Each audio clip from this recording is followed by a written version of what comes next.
Ang kwentong ito ay hango sa tunay na buhay. Karanasan ito ni Abel. Walang eksaktong taon, lugar ng Visayas. Bago natin simulan ang kwento, paki-like at share ng video natin mga kabaryo. At huwag nyo rin kalimutang mag-subscribe bilang pagpapakita ng suporta sa ating channel.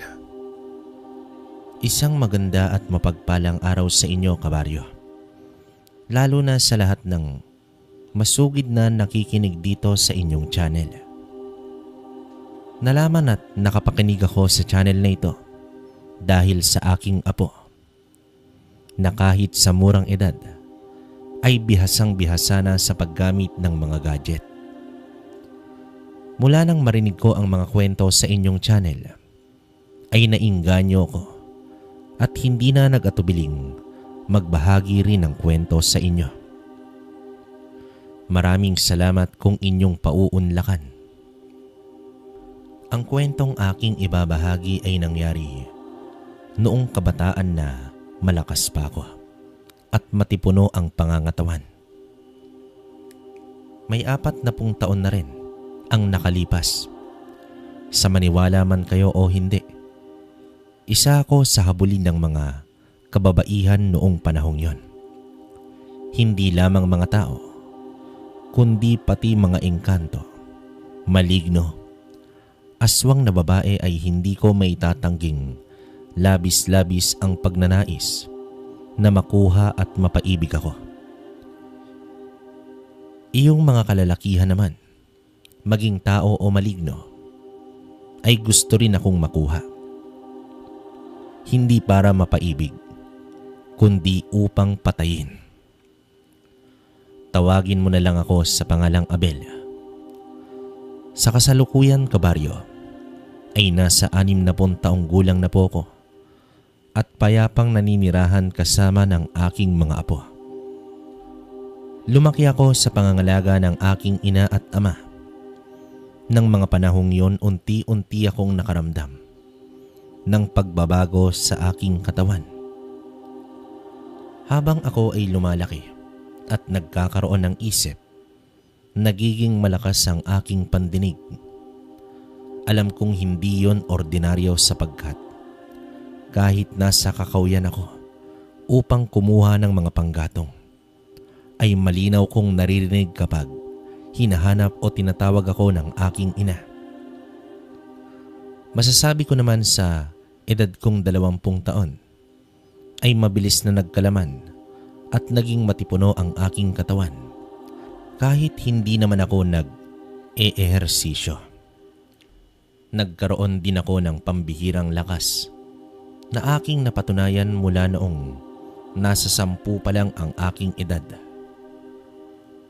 Nakaya kong bumuhat ng tone-toneladang mga kahoy. Ganoon din ang aking paningin. Naging mas matalas at malinaw ito na kahit pa nga nasa 1 milya ang layo, ay nakikita ko na agad at nakikilala kung sino ang aking kasalubong. Kagaya na lamang ng araw na yon, habang nasa gubat kasama ng aking ama para kumuha ng mga kahoy na panggatong na ibebenta sa bayan, ay may nangyaring hindi ko naman inaasahan. Kahit sa aking panaginip ay hindi ko na naising maranasan yon, kabaryo. Abel anak, mauna na akong umuwi ha.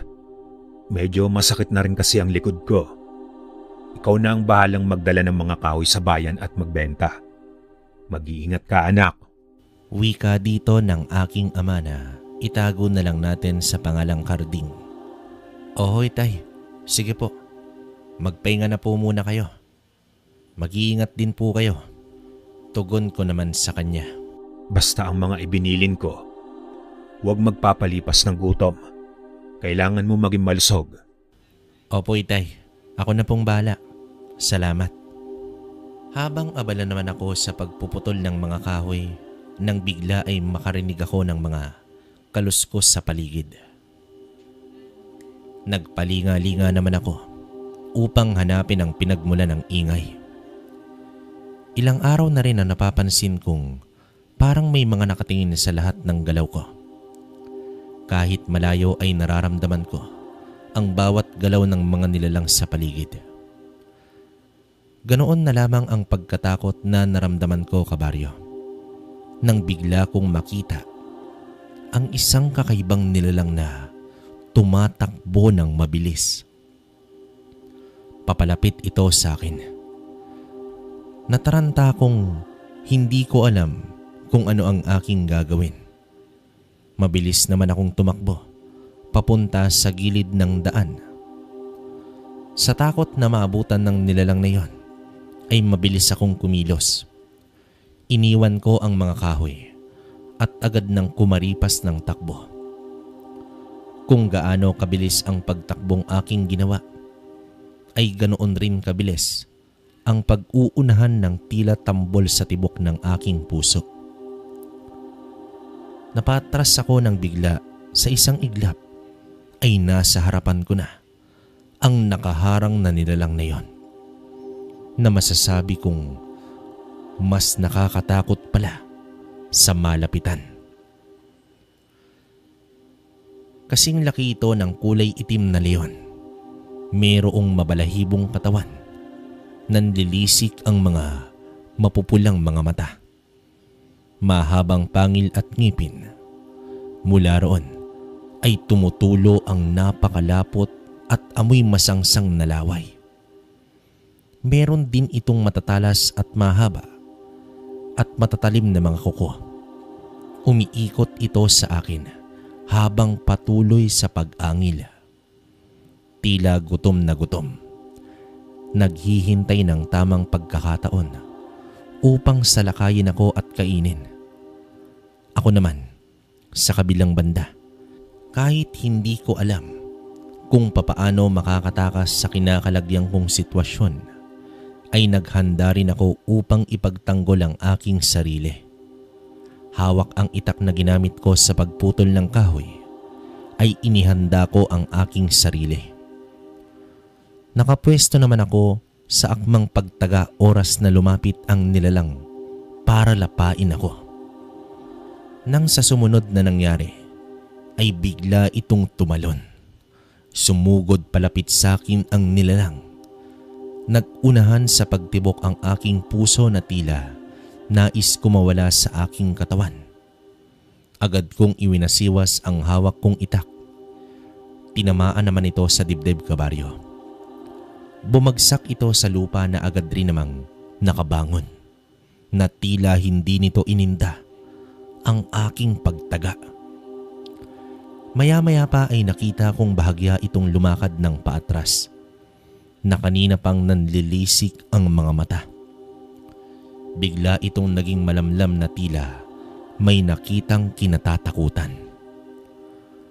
Bahag ang buntot na bigla na lang itong nagtatatakbo palayo sa akin. Lumingon naman ako sa parteng tinitingnan ng halimaw upang makita kung ano ang dahilan ng kanilang pagtakbo. Wala naman akong nakitang kakaiba nun, kabaryo. Ako lang at ang mga nakapalibot na mga puno at damo ang naroroon ng mga sandaling yon. Labis ang pagtataka na aking nadama sa kabila ng kamuntik ko na sanang pagkamatay at paglapa ng halimaw, ay bigla itong natakot. Imposible namang sa akin o sa itak na hawak ko, dahil bago yon, nakita kong hindi nito ininda ang ginawa kong pagtaga. Matapos nun, kabaryo, muli akong luminga-linga sa paligid upang masiguro kung wala na talaga ang nilalang na yon. Mabilis kong kinuha ang mga kahoy na pinutol ko kanina. Saka ko nagmamadaling lumakad palabas ng gubat. Pagdating ko naman sa bahay, mabilis kong isinara ang pinto at bintana. Bakas naman sa mukha na nagulat ang aking ina, at nabigla ito sa nakitang pagmamadali ko. Bala ko sanang hindi sa kanya sabihin ang mga nangyari sa akin kanina, pero wala na akong nagawa, kundi ang ikwento ang nilalang na umatake sa akin. Mabilis itong tumalikod para ikuha ko ng tubig. Halata naman sa aking ina ang labis na takot dahil nanginginig ang kamay nito nang iabot sa akin ang basong may lamang tubig. Kinabukasan naman ay maaga akong gumising. Umunat pa ako ng aking dalawang kamay bago tuluyang bumangon. Hinanap ko naman si nanay na madalas na mas nauuna sa aking gumising. Ngayon lamang nangyari na hindi niya ako ginising. Nalibot ko na ang buong paligid ng aming bahay. Hindi ko pa rin siya makita. Maging si tatay ay hindi ko rin matagpuan. Bagkus isang nakakatakot na nilalang ang muling tumambad sa aking harapan. Sa pagkakataong yon, mas malaki ito kumpara sa nilalang na nakaharap ko sa gubat. Alam kong magkaiba ang mga nilalang na yon dahil ang halimaw na nasa aking harapan ay hindi nanlilisik ang pulang mga mata. Hindi rin tumutulo ang laway sa bibig nito. Maamong kalmado ang aura ng nilalang na yon. Bumundol ang kaba sa aking dibdib, kabaryo. Nanatili akong nakatayo. Hindi rin ako makakilos. Nakipagtitigan ako sa halimaw na yon. May lungkot na bumabalot sa mukha nito. Akala ko ay susugurin ako. Pero nagkamali ako. Bigla itong kumaripas ng takbo. Papalayo naman sa aking kinaroroonan. Kahit saan naman ako magpunta, hindi ko na nakita sina nanay at tatay. Hanggang isang araw, isang hindi inaasahang bisita ang dumating sa aming bahay. Tao po? May tao po ba dyan? Sigaw ng lalaki sa labas ng bahay. Mabilis naman akong sumilip sa labas upang tingnan kung sino ang dumating. Pagbungad ko ng pintuan ay nakita ko ang dalawang tao. Isang matanda at isang binata na sa tansya ko ay kaedad ko lamang. Ano po yun? Sino po sila? Anong kailangan nila? Tanong ko sa mga ito. Ako nga pala si Stong, ang inyong pinsan. Siya naman si Lolo Taning, ang ating lolo, ama ng nanay mo. Wika dito ng lalaking nagpakilalang bilang pinsan ko. Pasensya na po kayo pero parang hindi ko po kayo natatandaan. Tugon ko sa kanila. Pwede ba muna kaming pumasok sa bahay ninyo? Wika dito ni Stong. Sige. Pasok kayo. Tugon ko naman sa kanila. Pagpapakilala ni Stong, natuwa ako nang malamang meron pa pala akong mga kamag-anak. Agad ko naman silang pinatuloy sa aming bahay. Pasensya na po kayo, pero matagal na pong hindi umuuwi sina nanay at tatay. Hindi ko nga po alam kung anong dahilan ng pag-alis nila. Hindi rin po sila nagpaalam sa akin eh. Hindi rin sinabi kung saan sila pupunta. Nag-iisip na nga ako at nag-aalala sa kanila eh. Alam niyo po ba kung nasaan sila nanay? Nagkita po ba kayo? Tugon ko naman sa kanila. Ano ika mo? Nakasama mo ang iyong mga magulang? Pagtatakang tanong dito ni Stong. Oo, sila ang kasama ko mula nang bata pa ako. Sila rin ang nag-aalaga at nagpalaki sa akin. Kaya nga pong hirap tanggapin na basta na lamang nila akong iniwan at naglaho na parang bula. Lolo, baka po alam niyo kung nasan sila. Baka po kung ano nang nangyari sa kanila eh. Pag-aalalang tanong ko naman sa kanya. Pero matagal nang... Hindi na natuloy ni Stong ang kanyang sasabihin. Nakita kong pinigilan ito ni Lolo Toning. Hayaan mo muna si Abel, Stong. Sa takdang panahon, saka mo ipagtapat sa kanya ang lahat. Kailan pa ba nawawala ang iyong mga magulang, Abel? Tugon dito ng matanda. Lolo, nung isang buwan pa po. Simula nang maikwento ko kay nanay na meron po kong nakasagupang halimaw na kamuntikan pong umatake sa akin. Habang nangangahoy po kasi ako noon bigla na lang nagpakita sa akin ng isang nilalang. Hindi ko rin masabi kung anong itsura basta nakakatakot. At sobrang baho nung amoy niya. Parang nabubulok na laman loob ng patay. Nakakasuka, Lolo. Tugon ko naman kay Lolo Toning. Kung ganoon, nagpakita na pala sa iyo ang sigbin. Ibig sabihin, nararamdaman na rin nila ang kakaibang lakas at enerhiyang nanggagaling sa pagkatao mo. Yun din ang dahilan kung bakit biglang nawala ang mga magulang mo. Paliwanag naman dito ni Lolo. Nang marinig ko ang mga sinabi ni Lolo Toning, ay hindi ko alam kung ano ang mararamdaman ko. Kahit naguguluhan pa ako sa mga nalaman ko, binigyan nito ng kasagutan ang mga tanong ko.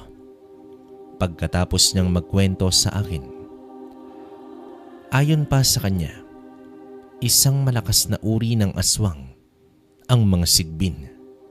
May kakayahan umano itong magpapalit-palit ng anyo. Ngunit ang pinaka-original na anyo raw nito ay isang maliit na nilalang na tila daga ang itsura. Meron itong mahabang tenga, mahabang nguso na may mga nakausling matatalas na pangil. Kapag gutom na ay tumutulo ang napakabaho, nakakasulasok na amoy ng laway nito. Ang mga sigbin din daw ay hindi mabubuhay at makakakilos kung walang nag-aalaga rito. Ang sigbinan ang siyang amo nito, ang nag-uutos sa nilalang na kumuha ng mga biktima pagkatapos ay dadalhin nito kung saan naroroon ang tagapangalaga. Sabay nilang pagsasaluhan ang katawan. Kaya naman maaring isang sigbin daw na nag-anyong mabangis na halimaw ang nakita ko sa gubat. Baka raw iyon din ang dahilan ng pagkawala ng aking magulang. Marahil ay nasa panganib at bihag ito ng mga sigbin. Kung kaya panahon na raw na pag-aralan ko ang pagiging isang berador, alinsunod sa aming lahi. Sinabi rin ni Lolo na gamit ang isang agimat ay magagawa raw na matalo ang mga sigbin. Noong panahong iyon, ako raw ang bagong salinlahi na magmamana ng mga anting-anting.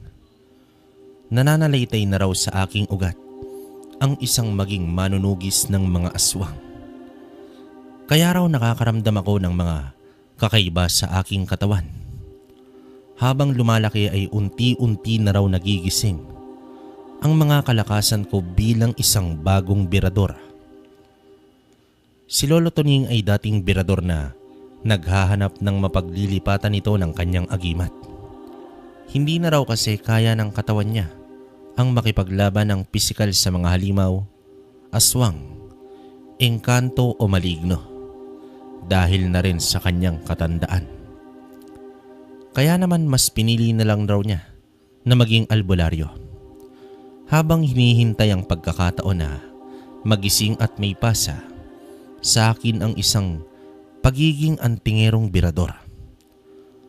Ang mga naiiba kong katangian ay nararapat na taglayin ng bagong nagmamay-ari ng anting-anting. Ganoon din ang kakaibang lakas, talas ng pandinig, maging ng aking paningin ay sadyang taglay ko na. Simula nang ako'y isinilang sa mundong ibabaw. Abela po, bilang ikaw ang pinakabagong lahi ng berador sa ating angkan, ay nararapat lamang na sa iyo ko ipamana ang lahat ng aking kakayahan. Simula ngayon, ay ituturo ko sa iyo kung paano ang tamang pakikipaglaban sa mga aswang gamit ang agimat. Wika dito ni Lolo Toning. Bakit po ako, Lo? Maaari namang si Istong. Dahil sabi ninyo ay magpinsan kami. Ibig sabihin may lahi rin siya ng berador. Pero bakit pa ako ang hinahanap nyo upang maging tagapagmana? Nauutal na tanong ko naman sa kanya. Noong una ay iyan rin ang naiisip ko. Inakala ko na si Istong ang pinakabagong berador ng angkan. Kaya ako ang nagpalaki sa kanya. Subalit walang kakayahan ng pagiging isang berador ang nananalaytay sa kanyang ugat. Dahil ang pagiging berador ay namamana ng mga panganay na lalaki. Huli ko nang nalaman na nabuhay ka pala.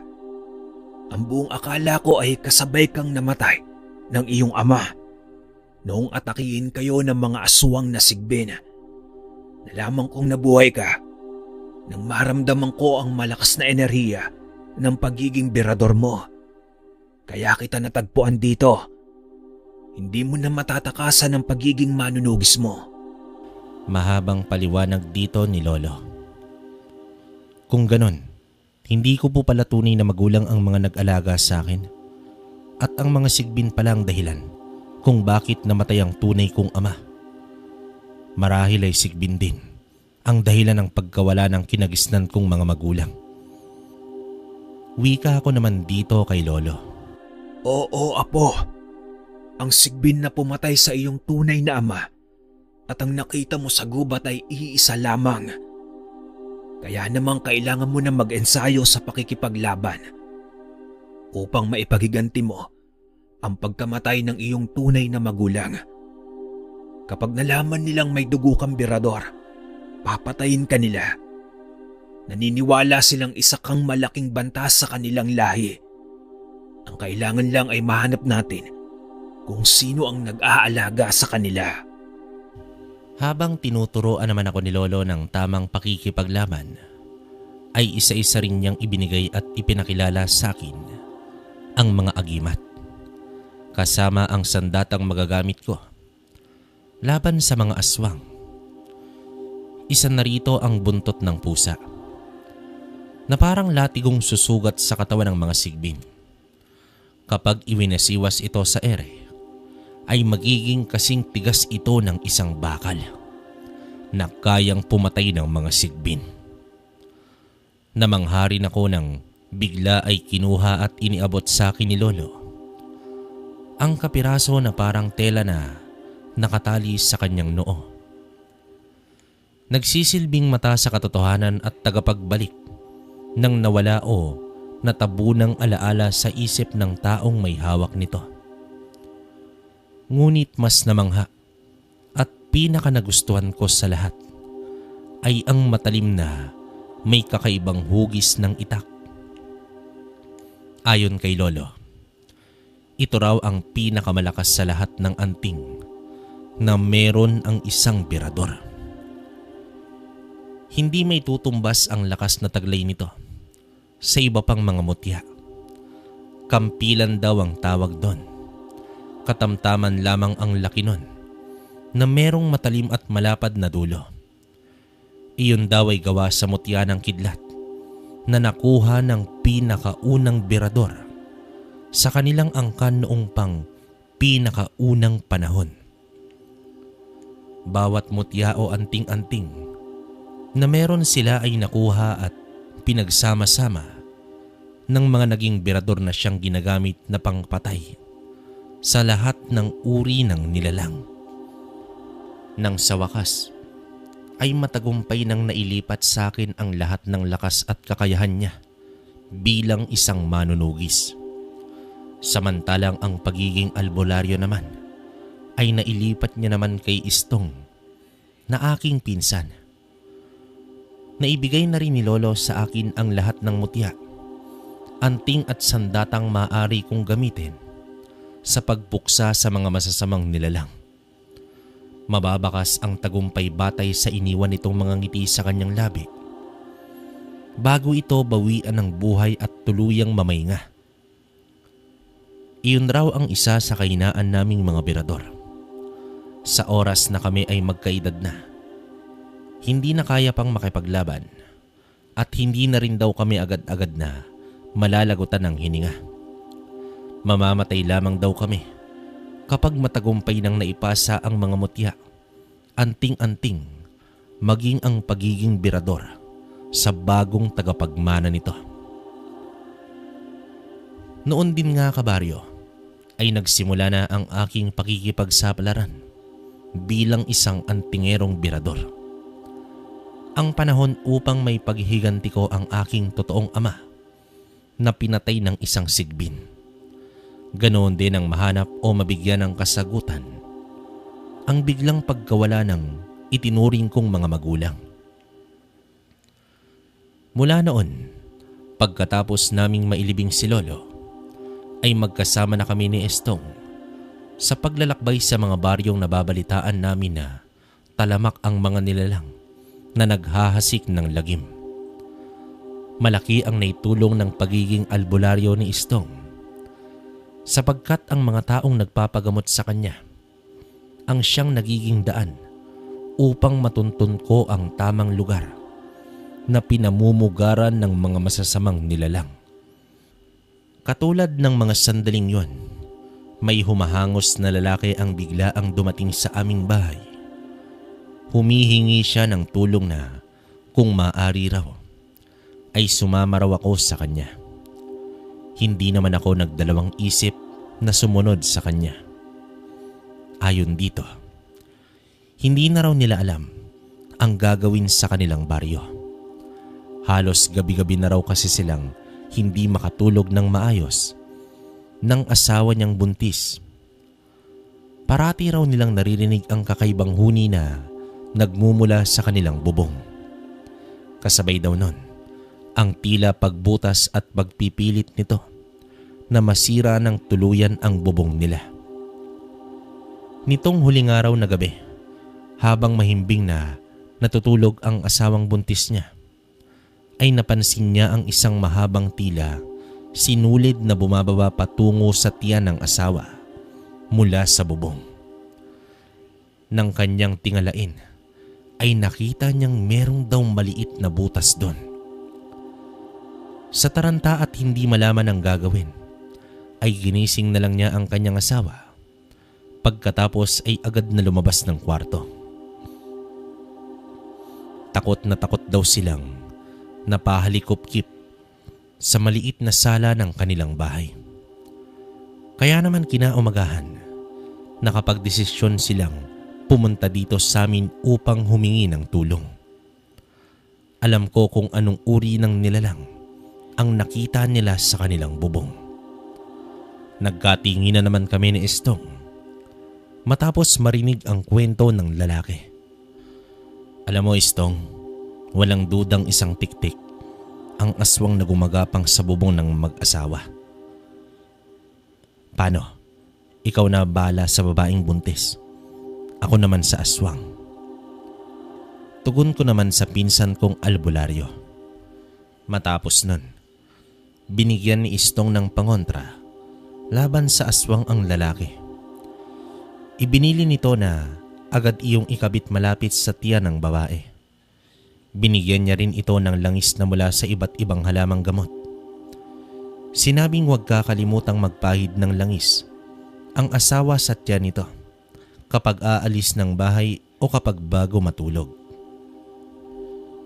Samantalang ako naman ay humanda na para sa gagawing pagtugis ko sa mapaminsalang tiktik.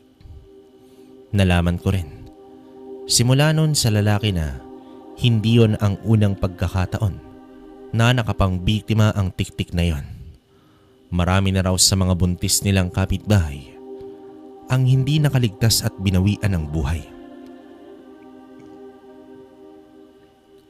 Meron pang natatagpuan na lamang ang mga ito na nakahandusay sa kalsada o maging sa loob ng kanilang sariling bahay. Wakwak ang tiyan. Wala na ang sanggol sa kanilang sinapupunan.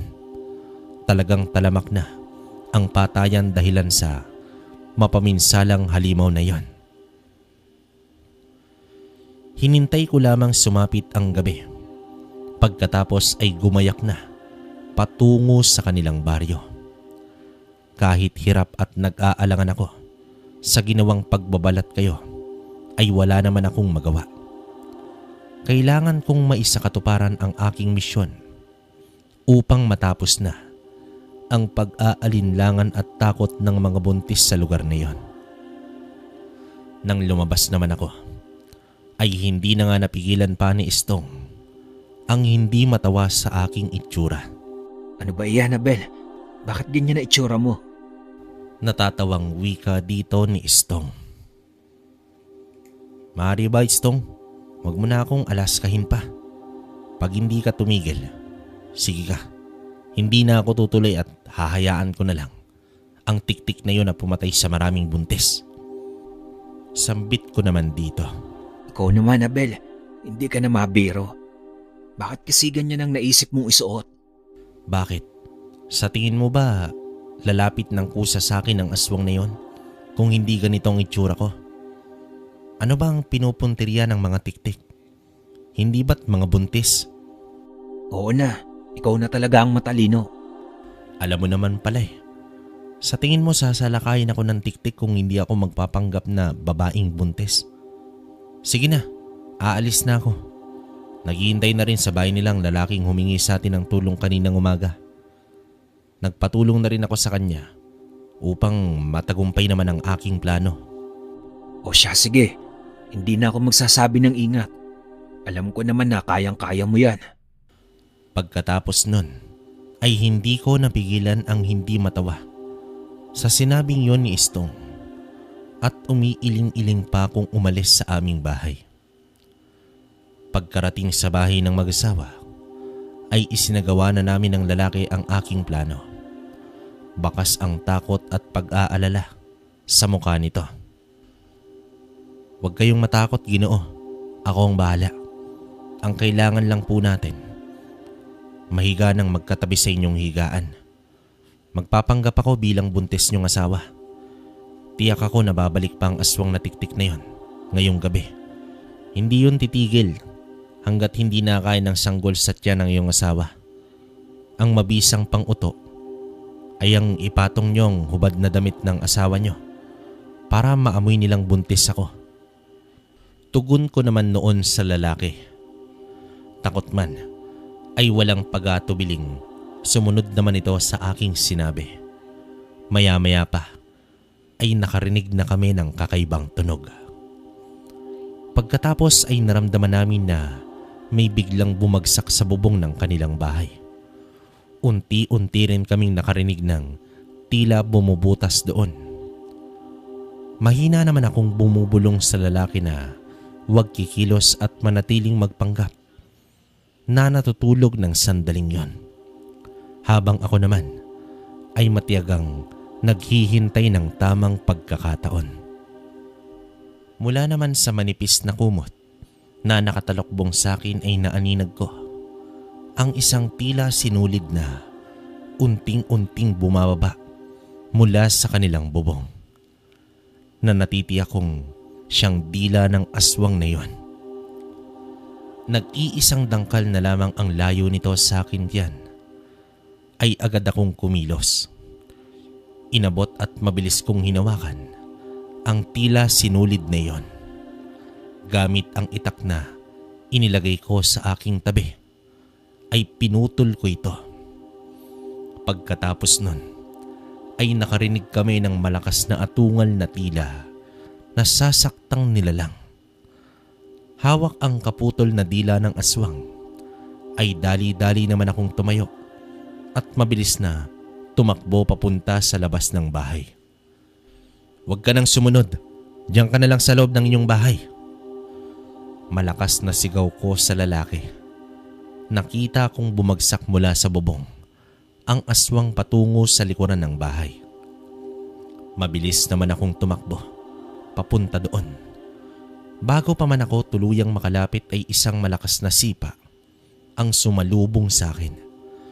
Tumilapon ako. Bumagsak ang aking katawan sa lupa.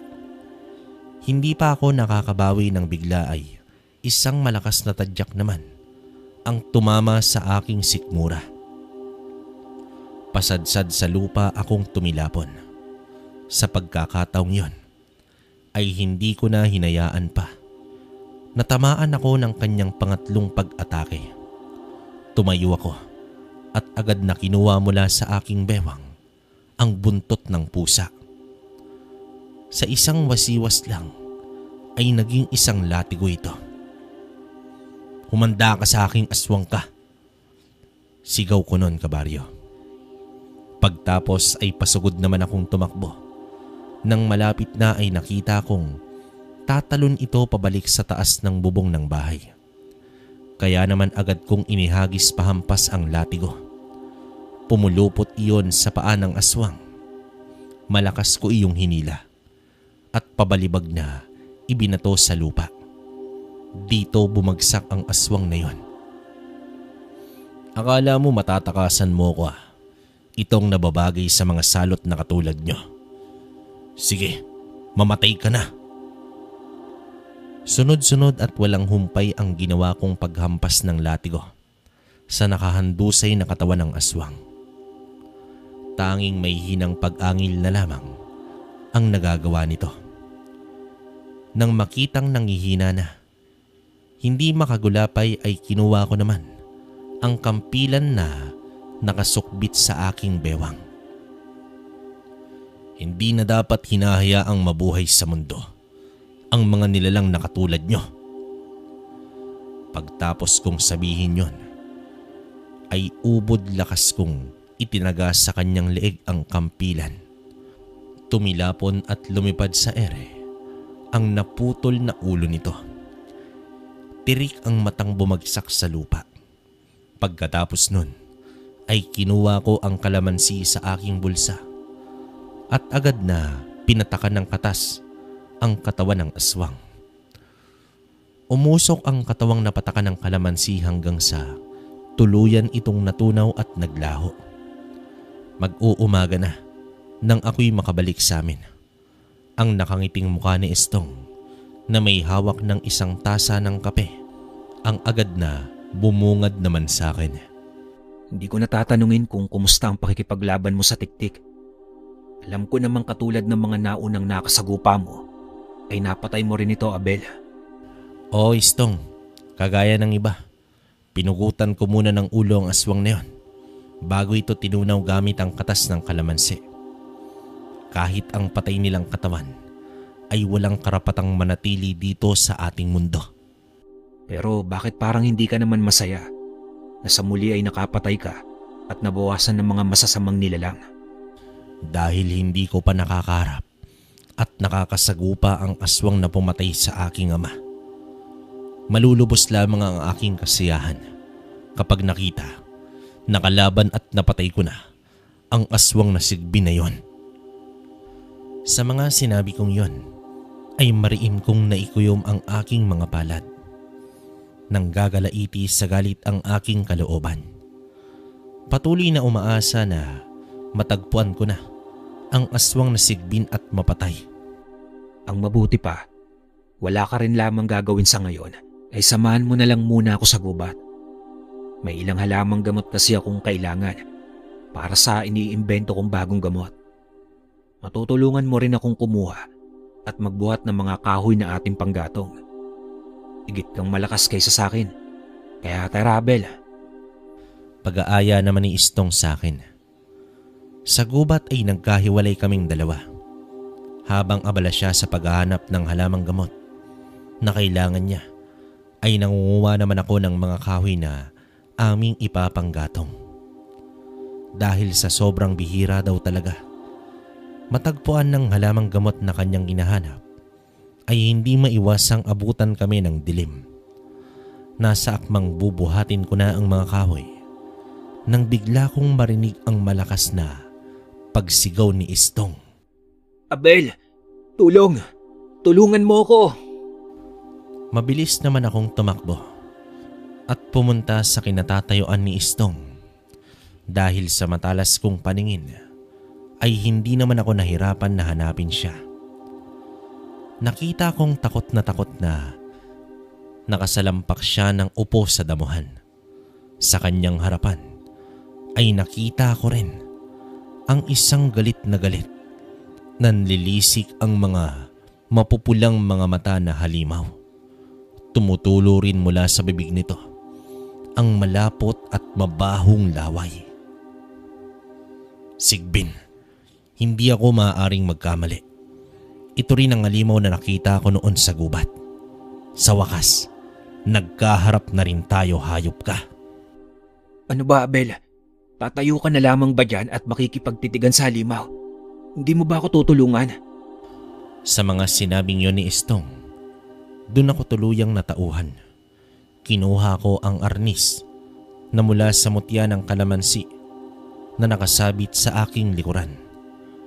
Tila kidlat sa bilis kong tinakbo si Istong at agad na inilayo sa harapan ng sigbin na iyon. Ito na ang pagkakataon upang maipagiganti ang iyong ama, Abel. Nasa harapan mo na ngayon ang aswang na pumatay sa kanya. Tama si Istong.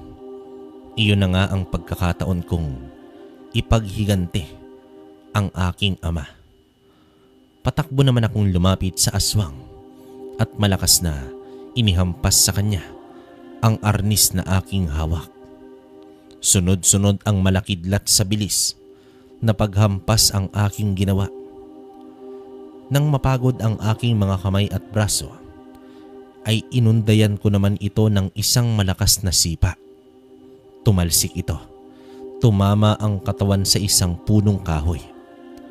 Nang makabangon ay nakita ko ang bagsik nito. Galit ito sa kanyang mapupulang mga mata.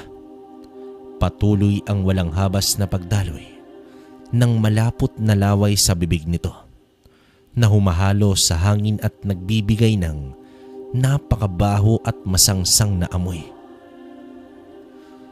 Tumakbo naman itong papalapit sa akin. Akmang tatalo nito upang ako ay salakayin. Ngunit naging mabilis ako ng pagkakataong yon. Naiwasan ko ang kanyang pag-atake na naging dahilan ng pagsadsad na pabagsak nito sa lupa. Sinundan ko agad yon ng isang mataas na pagtalon at pagbagsak na inilatay sa katawan ang aking arnis. Muli ko itong pinaulanan ng ubod ng lakas. Walang humpay na pagampas. Nang matapos ay humihingal akong hinugot ang aking kampilan sa pagkakasukbit nito. Mariin iyong ginawakan. Akmang itataga ko na sa leeg ng sigbin nang biglang magsalita itong si Istong. Sigurado ka na ba sa gagawin mong iyan? Alam kong alam mo na kapag itinuloy mo ang nakagawian mong pagtapos sa mga aswang, ang pagputol sa ulo at pagtunaw ng katawan ng mga ito, ay hindi mo na makikita pa kahit na kailan ang nagpalaki, nag-alaga at itinuring mong mga magulang sa loob ng mahabang panahon. Dahil alam mong kasabay ng pagpatay sa aswang na iyan ang pagkamatay din nila. Nang mga oras na yon, ay naisip kong tama itong si Istong.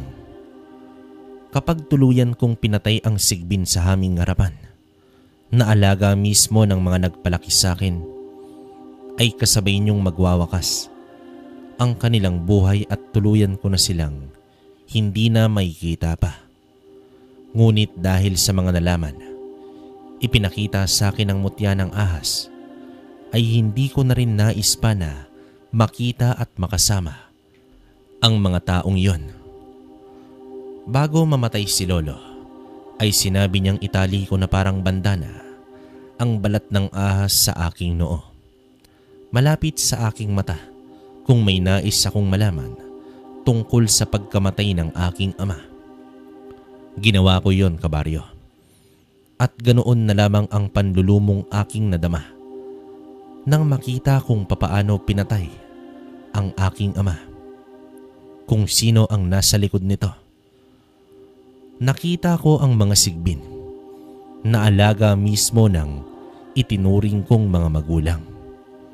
Ang siyang pumatay at kumain sa katawan ng aking ama.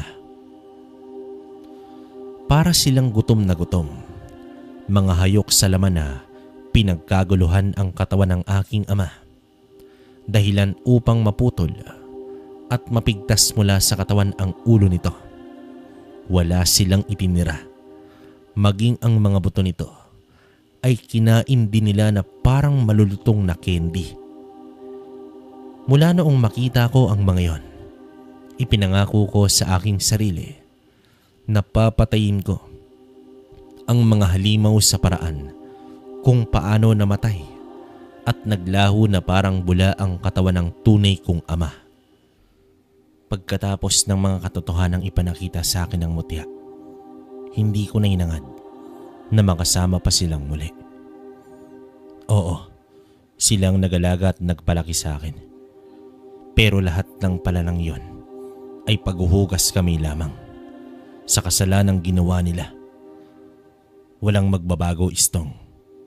Ang mga nilalang na katulad ng mga to ay walang puwang upang patuloy na mabuhay sa ating mundo. Maging ang patay nilang katawan, hindi ko hayaang manatili dito. Dahil kung hindi ko ito gagawin, magpapatuloy lamang ang pag-asik nila ng lagim. Pagkatapos kong sambitin ang mga bagay na yon, ay malakas kong ibinagsak ang aking kampilan sa leeg ng aswang. Tumilapon iyon sa ere. Nang bumagsak ito sa lupa, ay muli kong pinatakan ng katas ng kalamansi ang buo nitong katawan, dahilan upang umusok ito at tuluyang matunaw. Natapos ang araw na iyon, magkasama kaming umuwi ni Estong sa aming bahay. Dala ang halamang gamot na sa wakas ay natagpuan na rin niya at ang mga panggatong na aking pasan-pasan.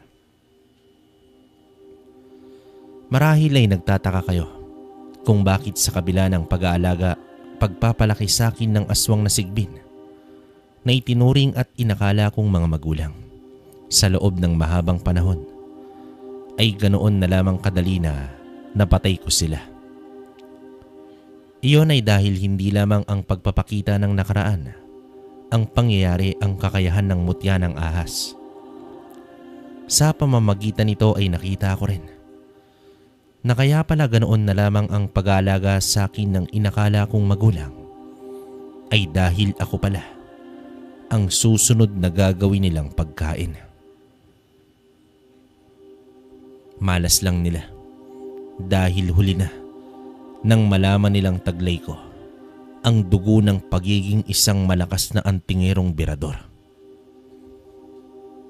Sa kasalukuyan, kabaryo, ay nagkaroon kami ng sarili naming pamilya ni Estong. Unti-unti na rin naming sinasanay at inililipat sa mga panganay na lalaki naming anak ang aming mga kakayahan, kaalaman, lalo't higit ang mga anting at mutya naming hawak. Sinisigurado namin na bago kami tuluyang mawala sa mundong ito, ay maipapasa at may pagpapatuloy ng aming salinlahi ang mga nasimulan ng aming mga ninuno. Kabaryo, hanggang dito na lang ang kwento ko. Maraming salamat muli kung mababasa mo ang kwentong ito. Muli, ako si Abel, ang malakas na antingerong birador ng Visayas. Okay, dito na lang yung kwento natin, kabaryo. Opinion ko sa kwento natin, bali, yun nga, medyo maikli ito pero okay naman, di ba? So, dadagdagan na lang natin to ng isang kwento natin ng nakaraan. Para sa akin, grabe tong si Abel, no? Lalo na si Lolo Toning, no? Yun sana, pwede rin sanang, kumbaga, parang ang nangyari sana ritong mas maganda. Nagkwento muna tong si Lolo Toning nung buhay niya, no? Tapos, kumbaga bago niya ipinasa kay Abel. Kasi, para sa akin, feeling ko, mas maraming karanasan tong si Lolo Toning. Kasi isipin nyo naman, umabot na siya sa puntong retirado na siya sa pagiging antingero. Grabe. Saka dun pa lang sa sinabing kampilan, saka yung iba't ibang uri ng mutya, grabe yun. Saka yung parang telang ahas, grabe rin yun. Hindi ko alam kung matatawag ba nating talandro yun, pero para sa akin hindi. Kumbaga, grabe yung epekto no. Nakita yung kumbaga yung nakaraan. Yun nga, siguro maraming nalito. Ako rin nung una nalito, pero nung bandang dulong part na, yun nga, sinabi na yung kinilalang tatay ni Abel at ng nanay niya, yung nanay niya at tatay niya is mga lahi pala ng Sigbin. Kaya pala hindi nila magalaw si Abel kasi Siyempre alam niya naman pag may dugo talaga ng, kumbaga, nasa dugo niya na nananalaitay yung pagiging antingero. So parang negative yon, kaya ganon. Para sa akin, napakaganda ng kwentong to. Yun nga lang nakakalungkot kasi hindi naman na-describe kung paano namatay yung tunay na tatay ni Abel, kung ano yung pinagdaanan niya. No? Parang nandun na lang sa part na biglang kinain ng mga sigbin. No? Yun. Wala masyadong aksyon pero kapupulutan ng aral. Saka yun nga, napakaganda para sa akin. Paano mga kabaryo? Hanggang dito na lang muna. Hanggang sa susunod na kwento. Salamat.